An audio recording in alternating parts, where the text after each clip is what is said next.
এবার আসেন আমরা দ্বিতীয় পরিশিষ্ট বিষয় আলোচনা করতে চেয়েছি, সেটা হচ্ছে আকীদাতুশ শিয়া। বর্তমান সময়ের যে প্রেক্ষাপট শিয়া, এই শিয়া আকীদা এর উৎপত্তি, আসলু শিয়া, শিয়াদের উৎপত্তি কোথা থেকে হয়েছে, এই বিষয়গুলো কিন্তু আমাদেরকে বুঝতে হবে। শিয়ার উৎপত্তি কোথা থেকে? আপনারা জানেন নবী মুহাম্মদ সাল্লাল্লাহু আলাইহি ওয়াসাল্লামের মৃত্যুর পরে এই ঘটনাগুলো কোথায় পেলে? ইতিহাস থেকে বলা। এই ইতিহাস তারিখুল ইসলামী 274 থেকে 278 নম্বর পৃষ্ঠা, এখানে উল্লেখ করা আছে। রাসূল সাল্লাল্লাহু আলাইহি ওয়াসাল্লামের মৃত্যু পরবর্তী জীবনে খেলাফতের যখন যুগ আসলো, আলী ইবনু আবি তালিব রাদিয়াল্লাহু তাআলা চতুর্থ খলিফা ছিলেন।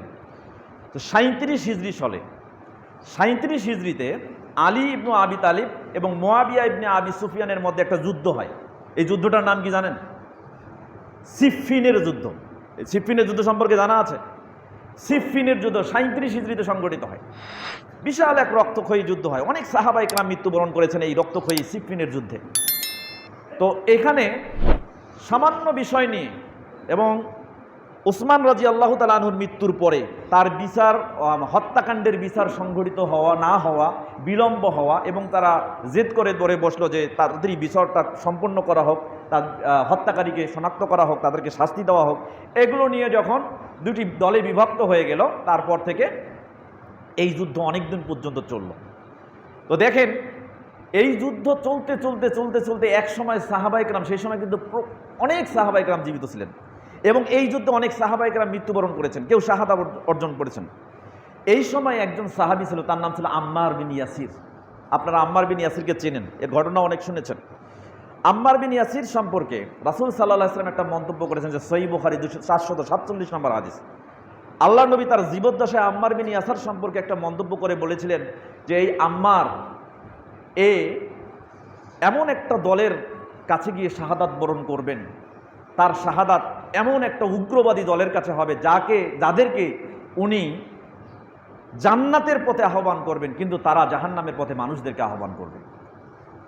এই সিফফিনের যুদ্ধে দুই দলেই যুদ্ধ করছিল, কোনো ধরনের বিচার বিশ্লেষণ ছাড়া প্রত্যক্ষ এই যুদ্ধে অনেক সাহাবা ইকরাম মৃত্যুবরণ করেছেন, অসংখ্য মানুষ নিহত হয়েছে, অনেক মুজাহিদ শাহাদাত বরণ করেছেন।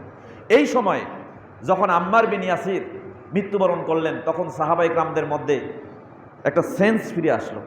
তারা লজ্জিত হলেন, আফসোস করলেন যে হায়, এই আম্মার বিন ইয়াসির সম্পর্কে আমাদের নবী মুহাম্মদ রাসূলুল্লাহ সাল্লাল্লাহু আলাইহি ওয়াসাল্লাম ভবিষ্যৎবাণী করেছিলেন, উগ্রবাদী একটা দল, এই উগ্রবাদী দলের কাছে ইনি জান্নাতের পথে তাদেরকে আহ্বান করবেন, আর সেখানেই তাকে শাহাদাত বরণ করতে হবে। তখন তারা বুঝতে পারলেন যে এই যুদ্ধটা সেই ঘটনার প্রেক্ষিতে ইঙ্গিত করা।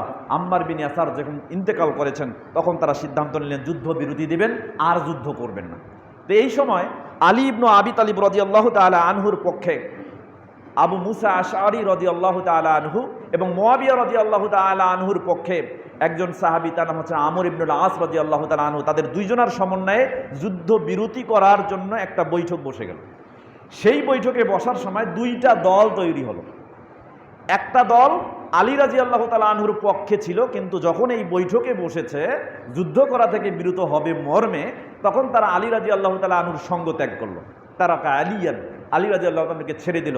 এরাই হচ্ছে ইসলামের ইতিহাসে খারিজি নামে পরিচিত।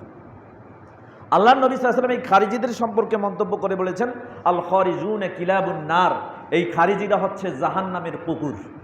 চিন্তা করেন, তো এরা আলী রাদিয়াল্লাহু তাআলা আনহুর সঙ্গ ত্যাগ করে চলে আসলো। আরেকটা দল ওখানে ছিল যারা আলী রাদিয়াল্লাহু তাআলা আনহুর সাথে ছিল, ওয়ালাম ইয়ানসুরহুম, কিন্তু আলী রাদিয়াল্লাহু তাআলা আনহু থেকে এবং তার দলকে কোনো সাহায্য সহযোগিতা করে নাই।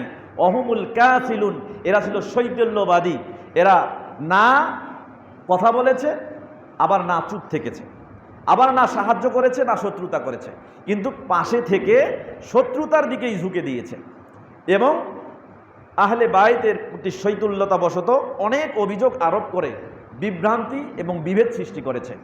আল্লাহ নবী সাল্লাল্লাহু আলাইহি ওয়াসাল্লাম এদের সম্পর্কেই মন্তব্য করেছিলেন যে একটা দল হবে, যে দলটা আহলে বাইত অর্থাৎ এই নবীর পরিবারের মধ্যে বিভ্রান্তি ছড়াবে, এরাই হচ্ছে শিয়া। এই শিয়ার উৎপত্তি হলো সেই সময়, অর্থাৎ 37 হিজরির পরে যখন সিফফিনের যুদ্ধ হলো, তারপর থেকে আলী রাদিয়াল্লাহু তাআলা আনহু 40 হিজরিতে ইন্তেকাল করেছেন, এরপরে মুয়াবিয়া রাদিয়াল্লাহু তাআলা আনহু 60 হিজরিতে ইন্তেকাল করেছেন।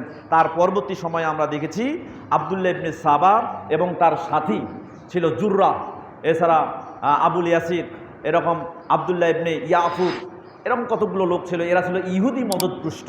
এই ইহুদি মদতপুষ্ট অভিশপ্ত কাজ্জাব, এদের মাধ্যমে এই মতবাদ আস্তে আস্তে আস্তে আস্তে আস্তে আরব কান্ট্রিগুলোতে ছড়িয়ে পড়ল। সম্মানিত উপস্থিতি, সেখান থেকেই শিয়া মতবাদের উৎপত্তি। এখন আসে